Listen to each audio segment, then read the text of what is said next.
It started as an ordinary Tuesday evening in Richfield, Minnesota.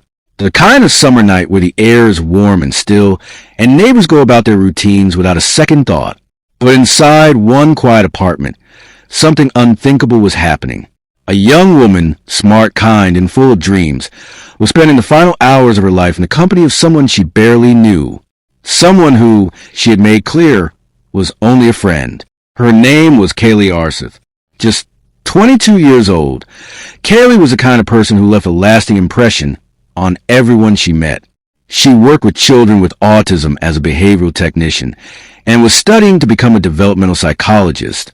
She was close with her family, especially her little sister. She was thoughtful, steady, and the kind of person who didn't hesitate to be kind, even when she didn't owe it. But that kindness would be taken advantage of in the worst possible way. Just days before, Kayli had set a boundary with a man she had met online, Jose Luis Lopez Chichue. They had exchanged messages through Snapchat, and he'd expressed interest in her. But Kayli was clear. She didn't want anything romantic. She valued the friendship, but wasn't looking for more. She was kind but firm, honest but gentle. What Kayli didn't know, what no one could have predicted, was how dangerously Jose would respond to that rejection. On June 16, 2025, he entered her apartment building. A neighbor later reported hearing an argument, then a chilling plea. "How could you do this to me?" That was Kayli's voice. Those were her final words. The next morning, Kayli's father grew worried after she missed a scheduled check-in. He contacted police to perform a wellness check. What they found would haunt them. Kayli was lying on the floor of her apartment, lifeless, with a single gunshot wound to the head. Her life had been stolen in an act of senseless, intimate violence. Authorities soon uncovered a horrifying timeline. A man who couldn't accept no for an answer, a premeditated plan, and discarded evidence that told a story of obsession, control, and cruelty. The young woman who had shown nothing but kindness became the victim of a man who believed her no was negotiable. It wasn't. This is the story of Kayli Arseth, a story of love, loss, and a line that was never meant to be crossed. Her life mattered. Her voice mattered. And the world needs to hear what happened. Not to sensationalize, but to understand, to grieve, and to learn. Because Kayli deserved more than just to be remembered. She deserved to grow old, to follow her dreams, and to be safe in her own home. Kayli Arseth was more than just a name in the news. She was a bright, compassionate, and grounded young woman with her whole future ahead of her. At just 22 years old, she had already begun dedicating her life to others. As a behavioral technician, Kayli worked closely with children with autism, helping them learn, grow, and navigate the world in their own way. She wasn't just good at it, she loved it. Her dream was to become a developmental psychologist, a career path that perfectly matched her gentle strength. Those who knew Kayli described her as someone with a peaceful presence. She didn't need to be the loudest person in the room to be heard. Her impact came through quiet empathy, soft encouragement, and an unshakable kindness that made people feel instantly safe around her. Friends say she had a way of checking in, remembering the little things, and offering comfort when it mattered most. She wasn't just thoughtful, she was intentional. Family was everything to Kayli, especially her close bond with her younger sister. They shared more than just blood. They shared laughs, secrets, dreams, and everyday joys. Her sister remembers her as someone who could always make her smile, no matter the circumstances. That's who Kayli was. Steady, dependable, the person you could call when you were anxious or excited or just needed to feel loved. She was also responsible and mature beyond her years. While many her age were still figuring things out, Kayli already had a plan. She worked hard. She studied even harder. And she showed up for work, for school, for her loved ones. She wasn't chasing attention or drama. She was building a life rooted in purpose, service, and quiet joy. In her free time, Kayli enjoyed simple pleasures. She wasn't flashy. She found joy in music, heartfelt conversations, and quality time with those who mattered. She had a gentle spirit and an easy laugh, the kind that made even strangers feel like they'd known her forever. Her heart was big, and it showed in how she lived, with compassion, honesty, and warmth. Her openness extended to new connections too. That's how she met Jose Luis Lopez Chichue. He reached out through Snapchat, and she responded with her usual warmth. Even when she sensed he wanted more than friendship, she remained kind but clear. She set boundaries respectfully, never cruel, never harsh. She simply asked to be treated as a friend. That was Kayli. Always honest.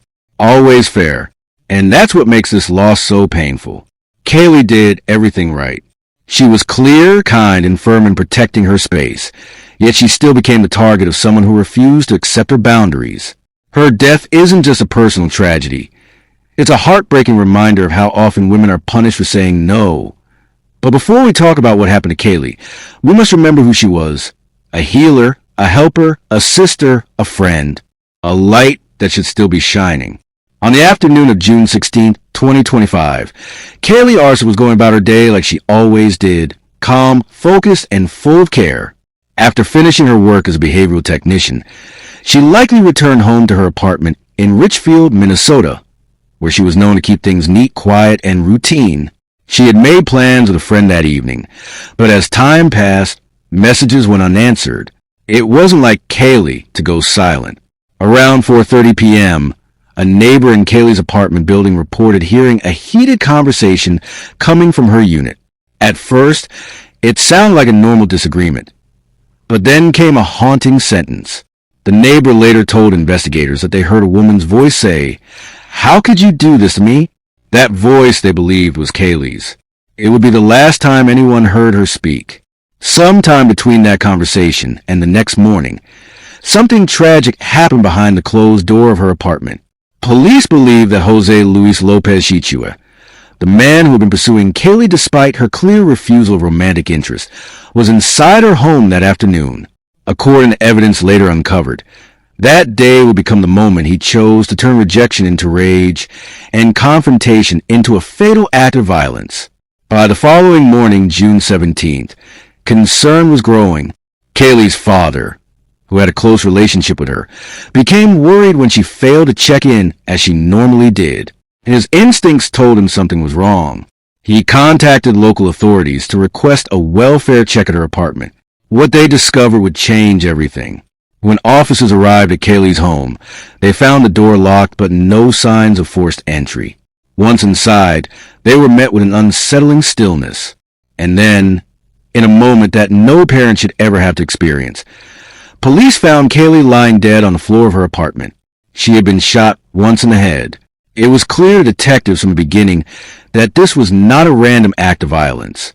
It was personal. New details are coming out tonight about a Richfield woman's murder and the prime suspect who police say she met online. Lou Ragus is here with more on what authorities believe led up to the killing. Lou? Julie, 22-year-old Kayli Arseth's family went to the first court appearance today for her alleged killer, Jose Lopez Chichue. And there, they learned the defendant is in the Army Reserve and he allegedly stalked and killed Kayli. At 27-year-old Jose Lopez Chichue's bail hearing, his attorney told the judge Lopez is enlisted in the U.S. Army Reserve, a U.S. citizen who's lived in Shakopee most of his life. Lopez is charged with second-degree murder in the death of 22-year-old Kayli Arseth. According to court documents, Kayli finished work at 4:26 p.m. on June 16th at Fraser School, a Richfield preschool, and returned home to her nearby apartment on Penn Avenue. There, prosecutors say Lopez had already broken in and was lying in wait. A neighbor told police he heard Kayli scream, "How could you do this to me?" The next day, police found Kayli's body in the apartment, a gunshot wound to her head, a gruesome scene as described in court papers. Richfield police say Kayli met Lopez online and he would buy things for her on shopping trips, but the relationship was not romantic or sexual. Snapchat messages reviewed by police showed that Kayli messaged Lopez to ask him to help her with her motorcycle on June 16th, but then that afternoon wrote, "I don't have enough mental capacity for any type of relationship right now." As they messaged back and forth, Lopez allegedly bought gloves and other items, then got into her apartment. His last message sent from inside her home, telling her to have fun that night. Kayli was a graduate of Wayzata High School, where she was on the swim team and track and field team. She worked with autistic children at Fraser School and recently told her family she planned to study developmental psychology at the University of Minnesota. And the judge today set bail for Lopez at $2.5 million. And if he can post it, he would then have to stay on electronic home monitoring. So did you learn anything more about the relationship or why and how they started talking online today? Yeah, so the website or the app that was used for them to meet has not been revealed, but the way it's described in court papers, it's basically characterized as what they describe as like a sugar daddy type relationship where he would spend money on her, they would spend time together, but she did not have any expectations that it would be romantic or sexual, and he obviously had a different idea about that, allegedly, because that's what prosecutors believe led to him trying to kill her, or killing her ultimately. All right. Wow. Thank you, Lou. Within hours, the investigation intensified. Detectives reviewed surveillance footage and began tracking digital data. Lopez Shichua's phone records placed him at Kayli's apartment around the same time the argument was overheard. A chilling detail followed. Shortly after leaving, he visited a store and purchased gloves, gauze, tape, and ammunition. To investigators, this suggested clear premeditation. He didn't just lash out, he planned to cover it up. Later that day, 2 suspicious trash bags were recovered from a nearby dumpster. Inside were gloves, packaging materials, and other items that matched the store receipts linked to Lopez Shichua. It was all starting to fall into place. The timeline, the location, the evidence, and a clear motive. Kayli hadn't done anything wrong. She had only tried to set a boundary, and it cost her everything. Kayli Arseth met Jose Luis Lopez Shichua through Snapchat, a common way young adults connect in today's world. Like many online interactions, it began with casual conversation, mutual interest, light chatting, and an easygoing exchange. Kayli, always friendly and open-hearted, responded kindly. There was no reason for concern at the start. For her, it seemed to be just another digital acquaintance. Someone reaching out, someone to talk to. But as time went on, it became increasingly clear that Jose was looking for something more. He began to express romantic interest, flirting, suggesting they spend time together. Kayli, ever gracious and thoughtful, did what many people in her position might do. She didn't ignore him or lash out. Instead, she was honest. She told him she didn't feel the same way, that she only wanted friendship, that she wasn't interested in pursuing anything beyond that. Setting boundaries with someone who's emotionally invested is never easy. And for women especially, it often comes with emotional risk. But Kayli still spoke her truth, firmly but respectfully. According to friends and family, she had no intention of leading anyone on. She made it clear she valued their interaction, but on her terms. Nothing romantic, just friends. To most people, that kind of honesty would be enough. But Jose didn't take her words well. Over time, his behavior seemed to change. His interest didn't fade after Kayli's boundary. It deepened into something more intense, more fixated. He continued to reach out. There was a sense that he wasn't accepting her decision, that he believed somehow he could change her mind. What Kayli didn't know and couldn't have known was how deeply Jose had taken her rejection to heart. Not just as a disappointment, but as a personal insult. That dangerous belief that a woman's no is open for negotiation was taking root. And in his mind, it seemed to turn from hurt feelings into quiet rage. What had been a one-sided infatuation was darkening into a disturbing sense of entitlement. For Kayli, it likely felt like she had done everything right. She was kind, she was clear, and she never played games with his emotions. She believed in compassion and respect, core values that shaped the way she handled every relationship in her life. But Jose wasn't operating from that same place. He wasn't listening to what she was saying. He was fixating on what he wanted to hear. And so, a simple rejection, spoken gently and honestly, became the tipping point. Not because of anything Kayli did wrong, but because she stood firm in her truth. That moment, that decision to prioritize her boundaries should have been respected. Instead, it became the target of his violence. And that is where this story, heartbreakingly, begins to take its darkest turn. As Kayli Arseth went about her final day, working, planning, maybe even thinking about the week ahead, someone else was making very different plans. Jose Luis Lopez Shichua, The 27-year-old man she had politely but firmly told she wasn't interested in romantically was moving with unsettling intent. On the surface, there were no loud threats, no public outbursts. But behind the scenes, a calculated sequence of decisions was quietly unfolding. According to investigators, Lopez Shichua's phone data showed he arrived at Kayli's apartment building on June 16, 2025, the very day she would be found dead. He spent about an hour there unannounced and without indication that she was expecting him. Whatever conversation occurred during that time turned quickly from uncomfortable to tragic. Neighbors later recalled hearing an argument, followed by Kayli's final plea, "How could you do this to me?" But his actions didn't stop there. After leaving Kayli's apartment, Lopez Shichua was captured on surveillance visiting a local store. He didn't go in for a snack or a bottle of water. Instead, he purchased items that, when seen together, painted a disturbing picture. Gloves, gauze, medical tape, and ammunition. These weren't random choices. These were the kinds of supplies someone might buy to clean up a mess or conceal a crime.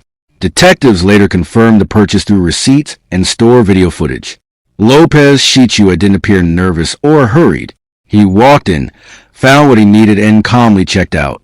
This sense of control of planning made it clear to investigators. This was not a heat-of-the-moment crime. This was a decision that had been thought through and acted upon. The timeline of those purchases also aligned with the estimated time of Kayli's death. It suggests that after taking her life, Lopez Shichua may have immediately shifted into cover-up mode. He didn't call for help. He didn't turn himself in.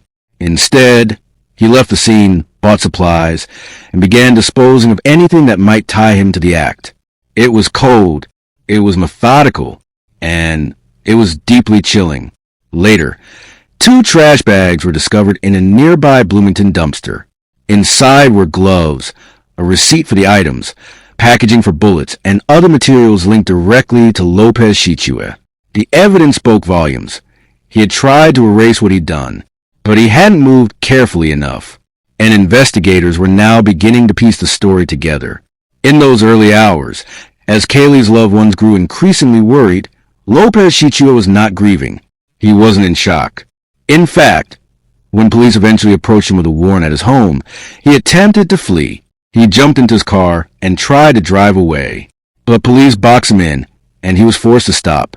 When they arrested him, his attitude was alarmingly casual. He didn't ask why. He didn't show remorse. Instead, he told officers to hurry up. Inside his residence, investigators found even more disturbing evidence: a Glock 9mm handgun, additional ammunition, and personal belongings that strengthened the case against him. The very items he hadn't managed to discard were the ones that sealed the truth of what had happened just hours before. The pieces were all there: his presence, his purchases, the evidence trail, and his reaction to being caught.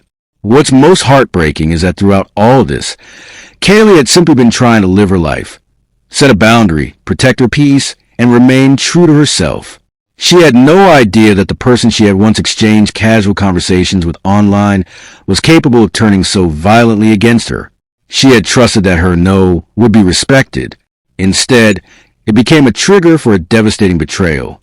And so, as the investigation moved forward, one thing became heartbreakingly clear. This was not a crime of passion. It was a crime of possession, of obsession, and of refusal to accept boundaries. It was a reminder that behind too many stories like Kayli's are moments of planning, of choices made by someone who decided they were entitled to what someone else had already said they would not give. The morning of June 17th, 2025, began with a quiet unease. Kayli's father hadn't heard from her since the night before. That silence, unusual and unsettling, led him to do what no parent ever wants to have to do: request a welfare check. As officers arrived at her Richfield apartment, they likely hoped it was a false alarm. But when they stepped inside and found Kayli unresponsive on the floor, those hopes turned to heartbreak. She had suffered a fatal gunshot wound to the head. The scene gave no signs of forced entry or robbery. Her belongings appeared untouched. But the pain of what had happened was undeniable. Kayli was gone. The police now had a responsibility to understand not just who had done this, but why and how. And the first threads of the truth weren't far behind. Investigators quickly turned to Kayli's digital footprint, her messages, her recent contacts, and her phone activity. That's when the name Jose Luis Lopez Chichua rose to the top. They discovered the Snapchat conversations between them and learned about his unreciprocated feelings. Her friends and family confirmed what Kayli had expressed before. She had made it clear she was not interested in a relationship with him. She had set boundaries. And now she was dead. Police pulled location data from Lopez Chichua's phone, and what they found raised immediate concern. His device had pinged near Kayli's apartment the afternoon before her body was discovered. Right around the same time a neighbor heard arguing and Kayli's final plea, "How could you do this to me?" With that chilling timestamp, officers began connecting the dots. Something terrible had unfolded, and the suspect had left a trail. Soon after leaving Kayli's apartment that day, Lopez Chichua had gone to a local store. There, he bought gloves, gauze, medical tape, and a box of 9mm ammunition. The timing of that purchase, just hours after Kayli's estimated time of death, suggested a disturbing motive. Not panic, not regret, but preparation. A methodical attempt to clean up and cover his tracks. That theory gained weight when investigators recovered 2 trash bags from a dumpster in nearby Bloomington. Inside, they found the gloves, ammunition packaging, store receipts, and other materials that matched the purchases Lopez Chichua had just made. It was clear evidence, deliberately disposed of, but not far enough away. The items tied him directly to the scene and to the aftermath. On June 20th, just 3 days after Kayli's body was found, police executed a search warrant at Lopez Chichua's home. As officers arrived, he tried to flee. He jumped into his vehicle and attempted to drive off, but police were ready. They boxed him in and brought him into custody. He didn't resist. In fact, his reaction was jarring. When placed in the squad car, he reportedly said, "Let's hurry this up." No shock, no sorrow, just indifference. Inside his home, officers recovered a Glock 9mm handgun, the same caliber used in Kayli's death. Alongside it was more ammunition and personal items that strengthened the case against him. The firearm was a critical piece of evidence, matching not only the ammunition packaging found in the trash, but also the type of wound Kayli had sustained. The investigation was no longer a mystery. The case was rapidly closing in. Lopez Chichua was arrested and charged with second-degree intentional murder, a charge that reflects the calculated nature of his actions. His bail was set at $2.5 million, a firm indicator of the severity of the crime. The prosecution's case would include his digital trail, surveillance footage, physical evidence, and his own recorded words. It was a strong case, but no amount of evidence could undo what had been done. For Kayli's family, those days were a blur of pain, disbelief, and numbing grief. While police had a suspect in custody, it did little to dull the ache of losing someone so full of life, promise, and goodness. But justice was beginning to take form. And while it wouldn't bring Kayli back, it was a start, an effort to make sure her voice would not be silenced without accountability. Following his arrest, Jose Luis Lopez Chichua was formally charged in connection with the killing of Kayli Arseth. The charge was second-degree intentional murder, a serious felony that reflects the calculated and violent nature of what happened. It wasn't just a crime of passion or a moment of rage. It was, according to prosecutors, a purposeful act against a woman who had clearly and kindly told him no. The charge carried the weight of Kayli's stolen life and the community's need for justice. The evidence presented was compelling. Investigators outlined Lopez Chichua's presence at Kayli's apartment the day she was killed, his purchases of suspicious items shortly after, and a recovery of incriminating materials in a nearby dumpster. Combined with his attempted flight from arrest and the recovery of a Glock handgun from his home, the case against him was already strong. These were not circumstantial pieces. They formed a direct and disturbing picture of his actions before and after the murder. During his initial court appearance, the atmosphere was tense. Family members of Kayli sat silently, holding on to each other for strength. The man responsible for their daughter's death appeared calm and unaffected. He said little, showing no signs of remorse or fear. For those watching, it was a painful reminder of how deeply one person's indifference can scar so many lives. But despite the emotional weight of the hearing, the legal process was now underway. In a move that reflected the severity of the crime and the threat Lopez Chichua posed to the public, the judge set his bail at $2.5 million. It was a clear message. This case would not be taken lightly. Prosecutors argued that his premeditated actions and attempt to flee made him a danger to the community and a flight risk. The high bail was both precaution and a recognition of the gravity of what had happened. For Kayli's loved ones, the charge and bail decision offer a measure of comfort, but not closure. No amount of legal action could undo the loss. But knowing the system was taking her case seriously helped restore a small piece of peace in a time of overwhelming pain. Justice, at the very least, had begun its course, and Kayli's story would now be heard in courtroom, not buried in silence. As the legal process continues, Lopez Chichua remains in custody. His defense has not yet issued public statement about the charges, but prosecutors are expected to present a case built on physical evidence, digital forensics, and witness testimony. The road to trial may be long, but the intention is clear: to hold him accountable in full for what he did to Kayli, to show that ignoring boundaries and responding with violence carries real and lasting consequences. And while the criminal justice system begins to do its work, the emotional journey for Kayli's family and friends is just beginning. They will attend hearings, give statements, and relive the hardest moments of their lives, so that their daughter, sister, and friend is not reduced to a case number or a headline. Kayli Arseth was a vibrant, kind soul, and now, every court proceeding is a step toward honoring her truth, her courage, and the boundaries she had every right to set. The news of Kayli Arseth's death sent shockwaves through her family, her circle of friends, and the Richfield community. It was the kind of loss that knocked the air out of people's lungs, the kind that didn't seem real. Just days earlier, Kayli had been smiling, working, and planning for her future. Now she was gone, taken by someone she barely knew, simply because she said no. For those who loved her, it wasn't just a tragedy. It was incomprehensible. Her family was devastated. Her younger sister, especially, had lost more than a sibling. She had lost her best friend, her protector, and the one person who always seemed to understand her. In interviews and public posts, family members described Kayli as a warm, responsible, and deeply kind soul. Her mother remembered her as someone who never hesitated to help others, and her father spoke of her gentle maturity and the pride he felt watching her grow into a young woman with purpose. The pain of their grief was compounded by the cruel circumstances of her death. Kayli had done everything right. She had been honest, kind, and clear in her boundaries. Yet that wasn't enough to keep her safe. For her loved ones, the reality that her kindness was met with violence was unbearable. And yet, through the heartbreak, they found a voice, a determination to speak up for Kayli and for others who might face similar dangers. The community, too, responded with compassion and support. A GoFundMe page created to support funeral expenses quickly gained traction, raising over $44,000. Friends, neighbors, and even strangers contributed, many of them leaving heartfelt messages about Kayli's light, her kindness, and the senselessness of the violence that took her away.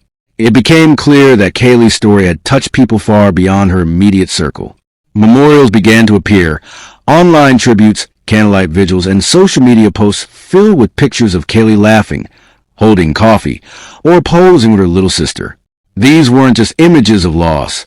They were images of a life that had been full and joyful. People shared stories of her kindness, her laugh, and the way she made them feel seen and valued. Her impact wasn't loud, but was deep, and it lived on in the hearts of everyone she had touched. Local organizations also began speaking up. Mental health advocates and domestic violence awareness groups used Kayli's story as a reminder that violence doesn't always come from long relationships or obvious danger signs. Sometimes it comes from silence, when someone can't accept being told no. Her story became a symbol of the importance of listening to boundaries, of taking people seriously when they express discomfort, and of holding space for conversations about emotional safety in modern relationships. In the weeks following her death, Kayli's family continued to share her story, not because they wanted to relive the pain, but because they wanted her name to stand for something greater. They didn't want people to remember just how she died. They wanted people to remember how she lived, with warmth, with grace, and with fierce honesty. Kayli Arseth should still be here, and her loved ones are making sure that, even in her absence, her voice continues to echo with purpose, power, and love. Kayli Arseth's story is devastating. not only because of how it ended, but because it reflects a truth that many people, especially women, live with every day. That saying no can sometimes carry dangerous consequences. The fear of rejection turning violent is a fear far too many carry quietly. Kayli's case brings this reality into painful focus and reminds us why these conversations matter so deeply. She met Jose Luis Lopez Chichu online, on Snapchat, a platform many young adults use to connect. Their initial exchanges seemed friendly, even harmless. But over time, Jose's interest grew into something Kayli didn't feel comfortable returning. And like many women in similar situations, she was faced with the uncomfortable task of drawing a boundary. She did so with clarity and kindness. She told him she wasn't interested in a romantic relationship. She wanted to be friends, nothing more. In a healthy world, that should have been the end of it. But in too many cases, no is not accepted. In Kayli's case, her boundary was met with persistence, emotional pressure, and ultimately, violence. What makes this especially painful is that Kayli did everything right. She was honest. She was respectful. She set clear limits. But the person on the other side of the conversation didn't take her no as final. And that should never be the case. This pattern isn't new. Across communities and cultures, women are often taught to soften their rejections, to avoid sounding too harsh, for fear of how the other person might react. And even when they're clear, like Kayli was, there's still the risk of retaliation. It's a quiet burden many carry. The fear of being too kind or not kind enough, and the fear that either choice might put them in danger. Kayli's case also shows how warning signs can be subtle but serious. A man who doesn't take no for an answer. Someone who keeps pushing even after being told to stop. Someone whose reactions shift when they realize control is slipping away. These are not dramatic red flags, but they're important ones. And recognizing them early, whether in ourselves or in those we care about, can save lives. The digital nature of their connection adds another layer. In a world where many relationships begin online, it's easy for people to present one version of themselves while hiding their intentions. Kayli didn't meet Jose in person until late in their communication. And when she did, she still kept her boundary firm. But even in digital spaces, obsession can grow in silence. And when entitlement is left unchecked, it can turn fatal. Kayli's story isn't just a tragedy. It's a lesson, a call to take boundaries seriously, to educate about emotional safety, and to hold conversations about consent and rejection that go beyond physical intimacy. Saying no should never require courage. It should simply be accepted. And when it isn't, we must be willing to see that as a warning, not just for the person at risk, but for all of us as society. Kayli Arseth's story didn't have to end this way. She was a young woman with plans, purpose, and a heart full of quiet strength. She stood up for herself with honesty and grace. Traits we should all celebrate, not fear. What happened to Kayli was not her fault. It wasn't a result of mixed signals or poor judgment. It was a result of someone who chose not to respect her boundary. And that choice stole her life. As we close this story, let's remember Kayli not only for how she died, but for how she lived. She was kind, thoughtful, and dedicated to helping others, especially the children she worked with every day. Her voice, her boundaries, her life, all mattered. And even though she's no longer here to speak, we can honor her by continuing to tell her story with the same warmth and truth she carried through life. This case reminds us that rejection is not an invitation to persuade. Boundaries are not challenges. They are expressions of self-respect. And saying no should never be dangerous. If you or someone you know is experiencing unwanted attention, control, or pressure, especially in the early stages of a relationship, please take it seriously. Reach out. Talk to someone. You are not alone, and you never have to accept behavior that makes you feel unsafe. To Kayli's family, her friends, and the community she touched, we are so sorry for your loss. Your strength in sharing her story is a gift to all of us, a reminder of what matters most and what we must protect in each other. We hold space for your grief, and we walk forward with your daughter's name in our hearts.